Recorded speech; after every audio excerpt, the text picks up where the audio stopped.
Happy Saturday, everybody. It's Lorinda, aka Sister Admin. Let me check my audio here. Okay, we are good. Welcome to Bible Day Live, where we are going through the Bible all year long in chronological order. It was the chronological Bible that really something like set my soul on fire for reading the word in a whole different way. And so this series of live streams is just me sharing that for this year, 2025. Now, I did it in 2023 and in 2024. So this has been a little bit of a tradition, but I just did it in different ways. So I thought this live stream would be a just a fun way to do this and keep a record of my journey. So this is really fun for me. I adore the word. Every single week, I have to decide what it is I'm going to share because there's just always so much, so much, so much to share. So I would love to interact with any of you. If you don't have a chronological Bible reading plan, you can get one over at BibleRoom.org. That's the one that I provided, and it's a very good plan, and you can also get a playlist of the King James Version audio reading through that in the order of that plan. So that would be helpful in going through it that way. Of course, you can always just go through the plan, your own plan, and just hang out and ask questions or share things that you have for your own kind of accountability to making sure we keep the word relevant and in focus in our lives. Okay, so we're going to um, get started here. And again, we are in week 24 of the chronological Bible in 1 year. So the theme this week was something that was very, let's see here. We have to make sure we share the screen. Okay, let's see. Share screen, the right screen. Here we go. All right. So the theme this week ended up being Temple Tantrum. I thought that was cute. Temple Tantrum, because that's exactly what I felt like I was having this week, a temple tantrum. So there was Proverbs on the soundtrack, Proverbs 19 through 24, 2 Kings 5 through 8, 2 Chronicles 2 through 7, and some Psalms. Okay, So this is what that looked like. So First Kings 5 through 8 is when Solomon builds the temple and alliance with Hiram, king of Tyre. He builds the temple, and it's kind of interesting in this story that this king Hiram sent Solomon like this master builder. The master builder, his name was Hiram. Like the king's name is spelled Hiram, and this master builder that came, his name was spelled Huram. Very similar sounding when you hear it read. I mean, I really had to go back and say, like, is the king doing all this stuff? So, and you remember when the temple was built, there was also a master builder. Like, it was like this guy that could do everything. He could do the embroidery, he can do the iron stuff, he can do the just everything that needed to be done. There was just this one guy responsible for being like the teacher of the teachers, or just training everybody and just doing most of the work. So we see that exact same thing here when Solomon is building the temple, as we saw when the tabernacle was being built back with back in other chapters. So he also builds his palace, and the ark was brought to the temple, and Solomon did this dedication prayer that was just beautiful. And then the Lord fills the temple. So the Lord filling the temple, if that is not a sign that I agree with what you're doing here, I like what you are, what was intended in the heart of your father to build me a house, and he fills the temple so much so that the priests couldn't do their work because it was just so full of the glory of God. That just says it all right there. That this was something that God approved of because he showed up. So then we went to 2 Chronicles 2 and 7. Now, this is another one of those parallel passages.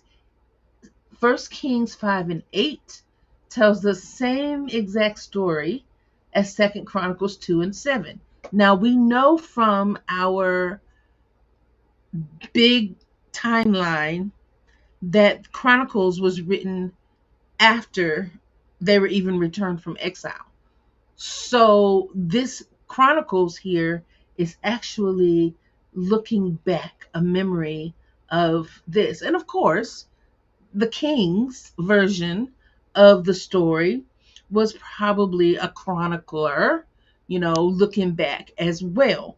But these are the same stories, just in two parts of the Bible. And this is why we read the Bible in chronological order, to have it make sense, okay? Have it make story sense. All right, so, and let's go here. Then we had many Proverbs 19 through 24. I'm going to show you my Proverb sparks from 2024 that I didn't even get to put in here because I was having this temple tantrum and I was going in different directions with the temple and just really meditating in that area. So I will have to make a note of those and just put them in next year or during another Bible study or sharing, because this sharing would have gotten way too long if I tried to do that here. So these were the Psalms. The Psalms, the one that I wish to put into this sharing, if possible, is this Psalm 136. His steadfast love endures forever. recounting God's mighty acts with repeated refrain. It's so beautiful. Every act of God is rooted in faithful love, for his mercy endureth forever. Every act of God is rooted in faithful love. So even when we think about the Bible itself, right here, let's go back. Right here is Psalm 136 is where we are. Even when we think about the Bible itself, that was an act of God to put that together for us so we would have it. So we would have a way to commune with him, to commune with his word.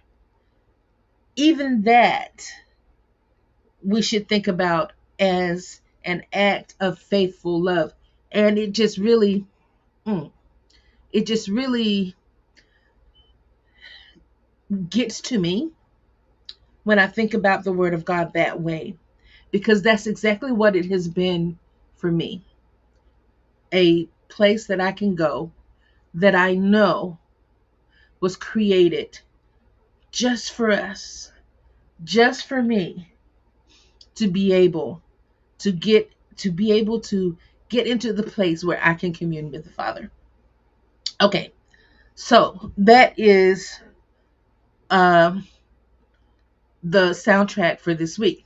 Now, I did call it a tantrum, and I wanted to look it up to make sure I wasn't, using the wrong word. An uncontrolled outburst of anger or frustration, typically in a young child.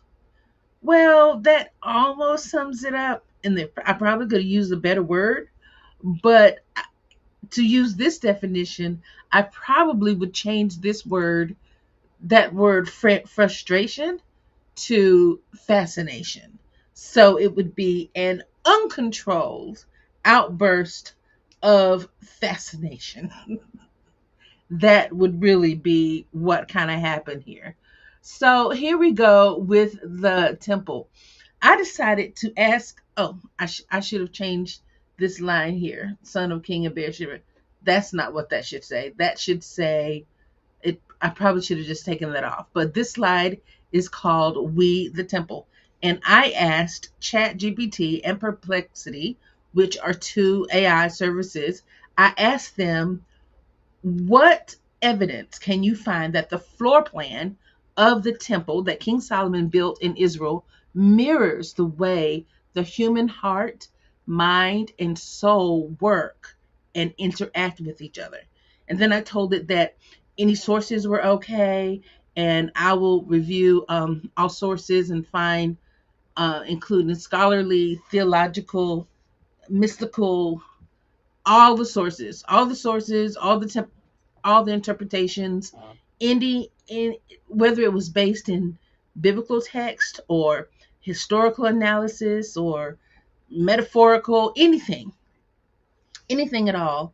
I wanted to be able to see that so that I can compare and contrast for myself, right? So I just want to gather all of this information. And so it did that. It took some time and did some of that, and it brought me back this report. So the service that I used was like deep research. So that was the prompt.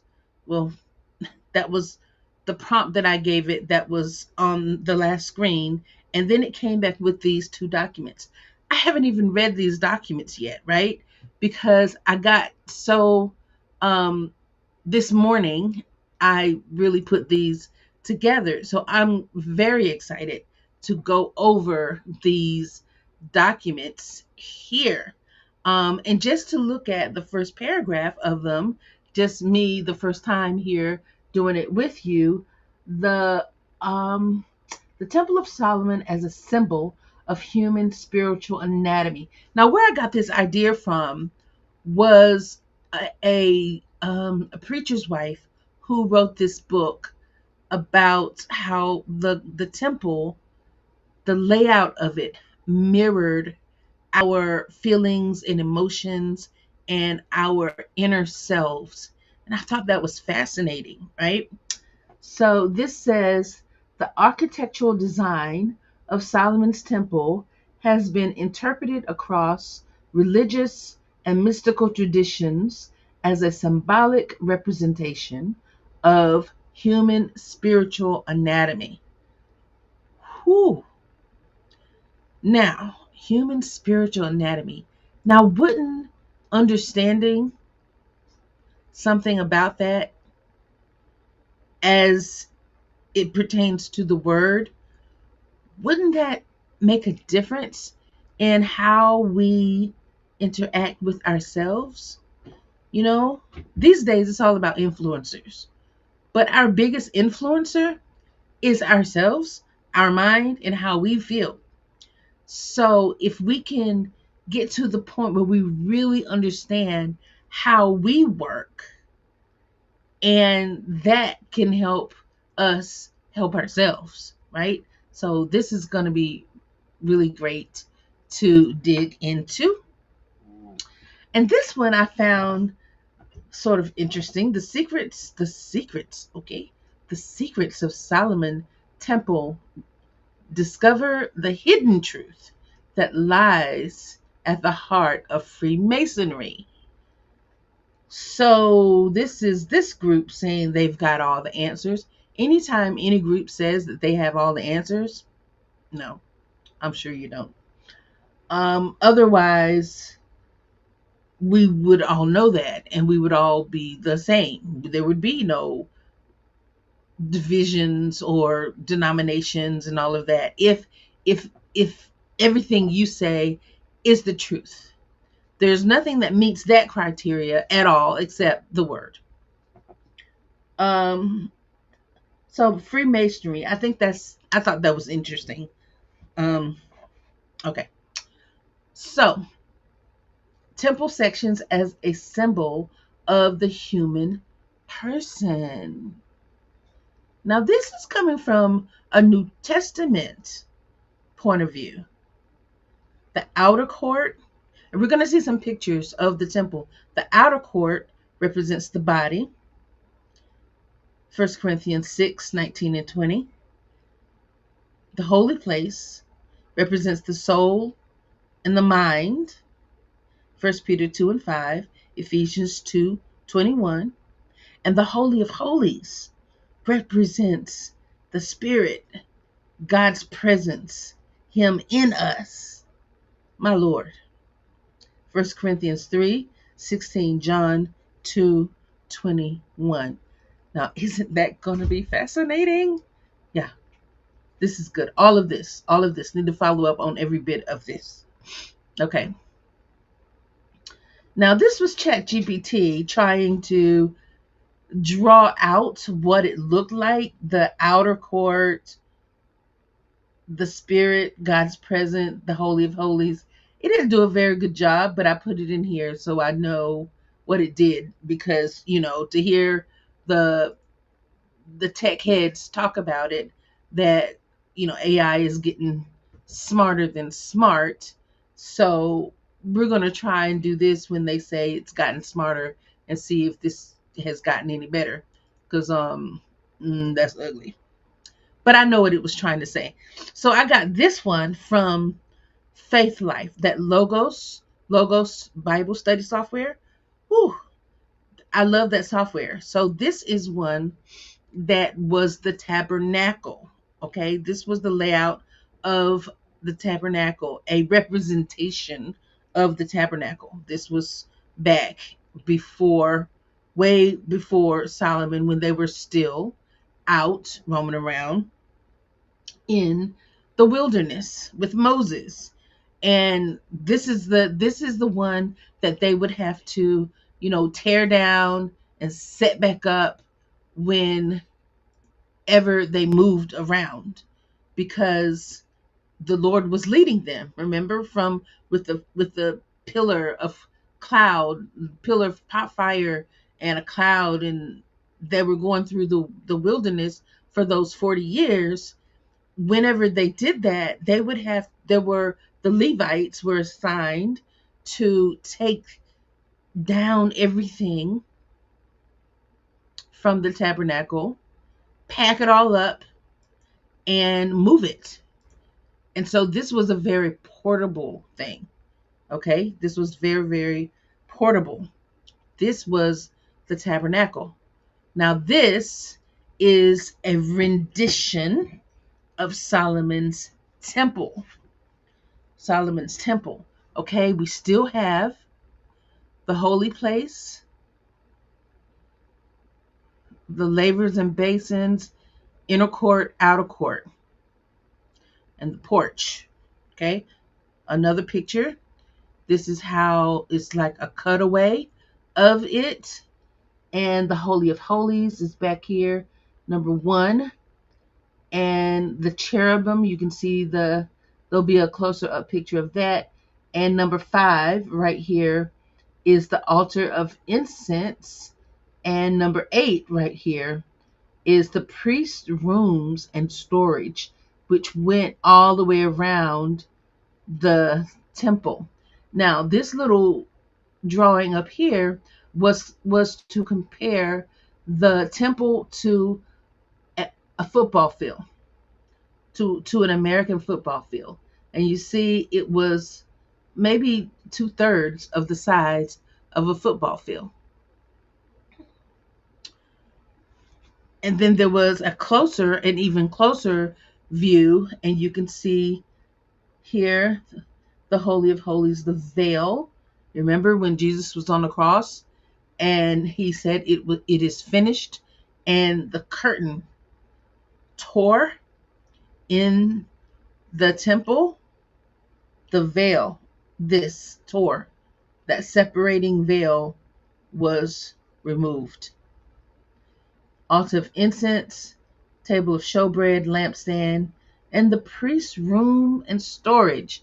Now, when I was reading about the priest's rooms and storage, in us, that represents the things that we hold on to, the things we struggle with the most, is those inner things. They could be called our idols, the things that we store and keep, you know. And some of those things, I dare say, are things that we should not let come between us and the Lord. Okay, those very private things, those things that we don't tell anybody. Those are the stuff that goes in the little cubby holes.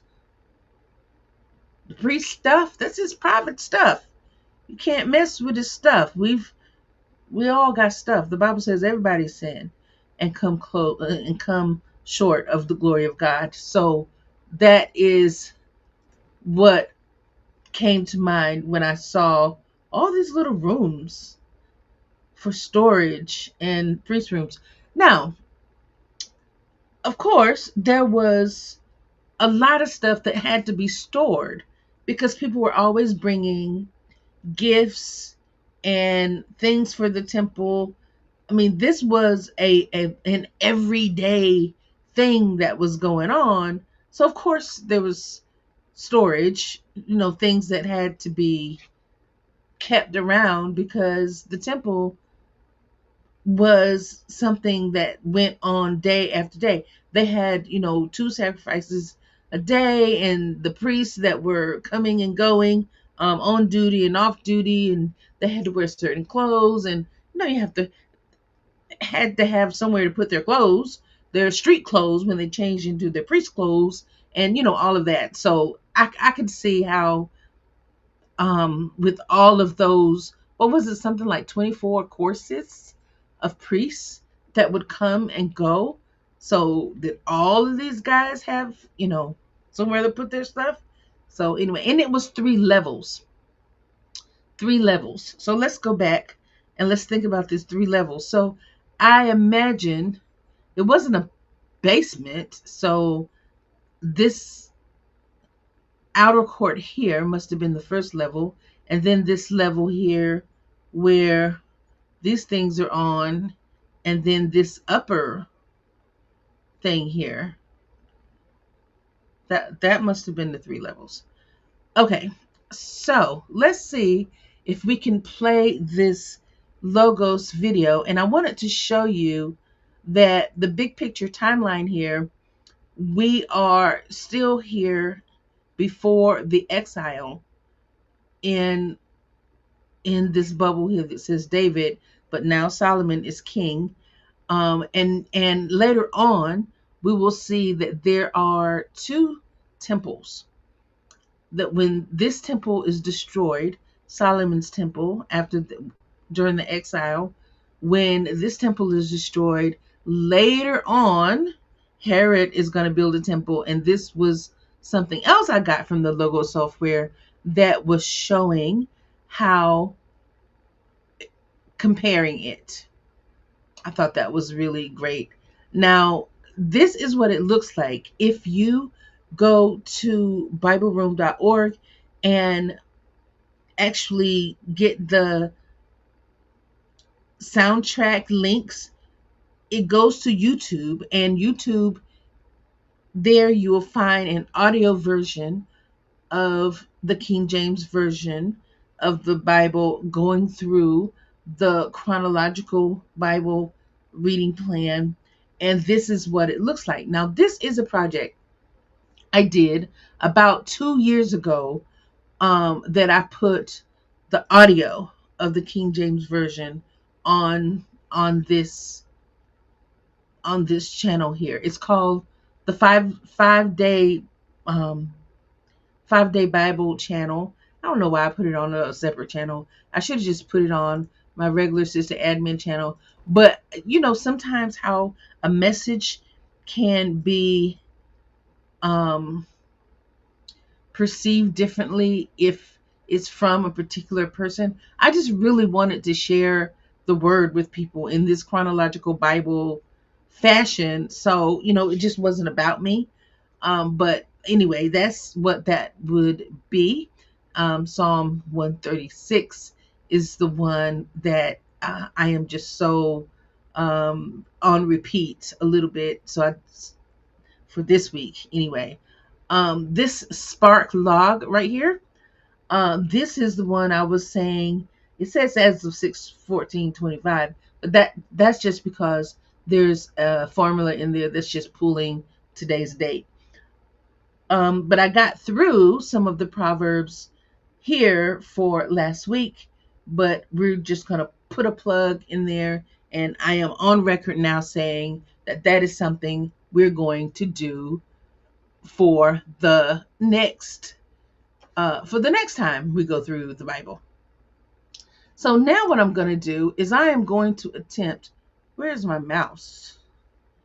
Okay, got all these screens here. Okay, so I am going to go back and see, can I play this video from Solomon, from Logos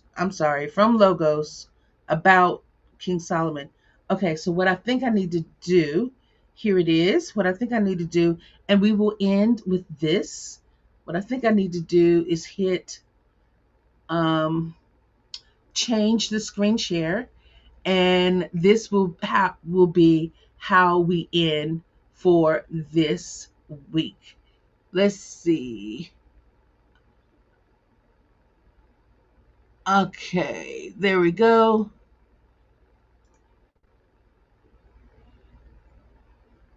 And I will stop share.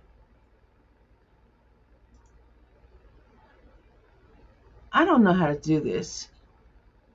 Okay, so what I'm going to do, since I don't know how to do that, I'm going to do it this way, because this I understand. That would be this one. And share. Let's see if this is going to work for us. Solomon's Temple. King Solomon of Israel constructed a temple in Jerusalem to honor Yahweh. It played a central role in the ancient Israelites' religious practice and identity. Okay, so now I have to see if that could be heard.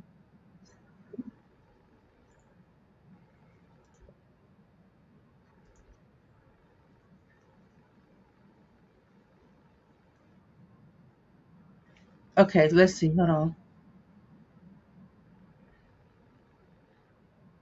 Oh, yeah,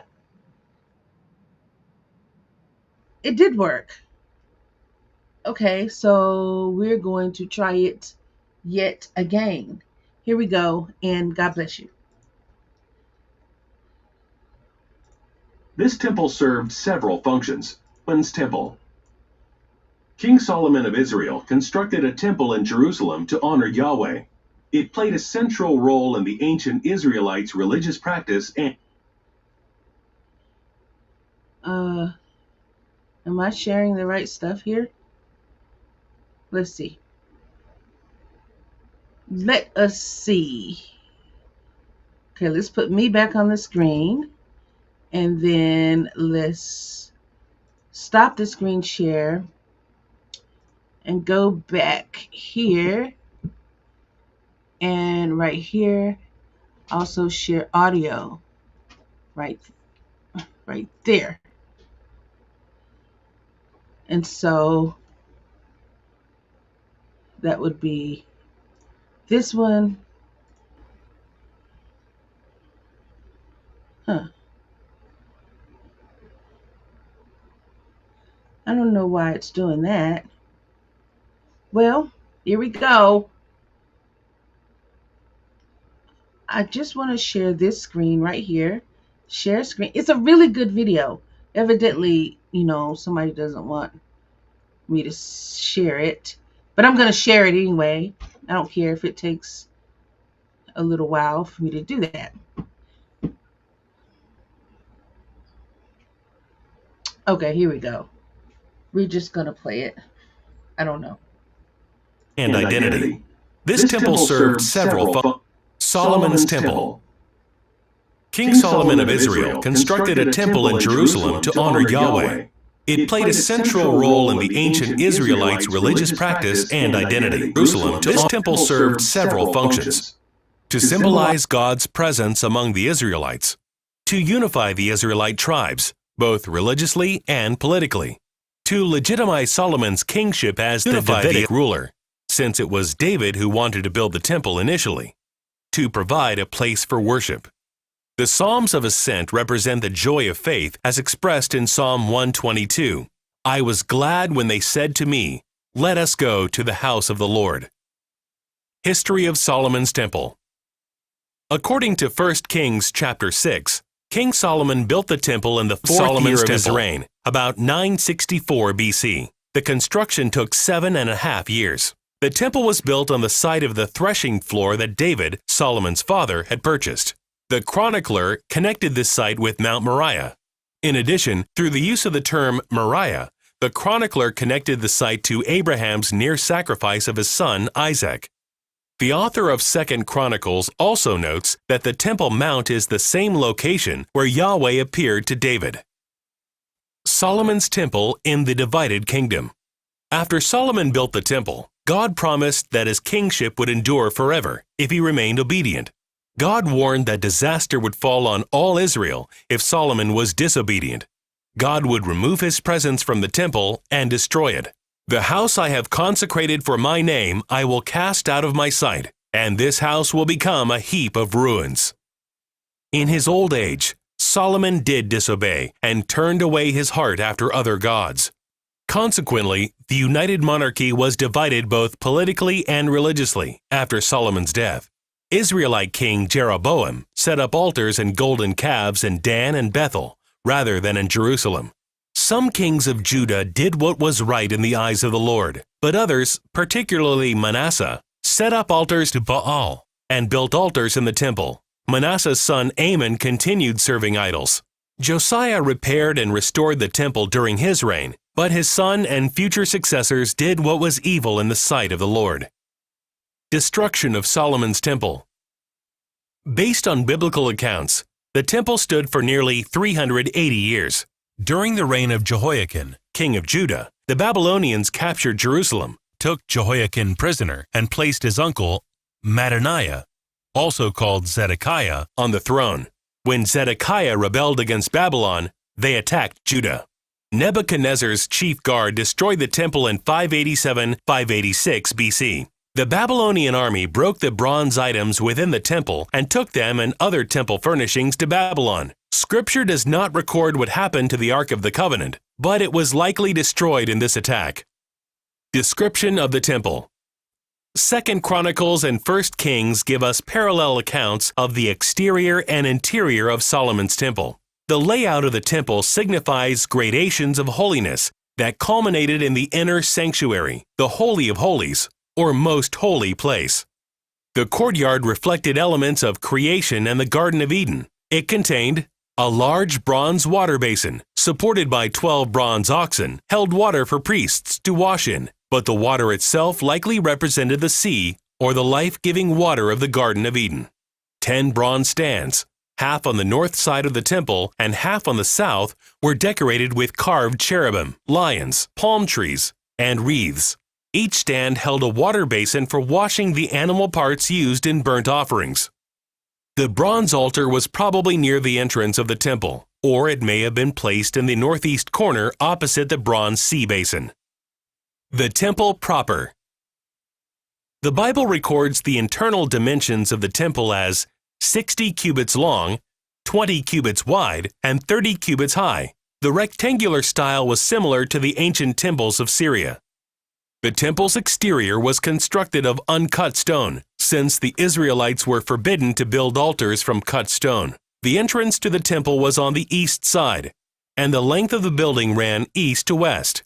2 bronze pillars with floral decorations named Yakin and Boaz were positioned at the temple's entrance, one on the north and one on the south. A 3-level gallery or chambered structure surrounded the temple. Its floors were inlaid with cypress panels and covered with gold.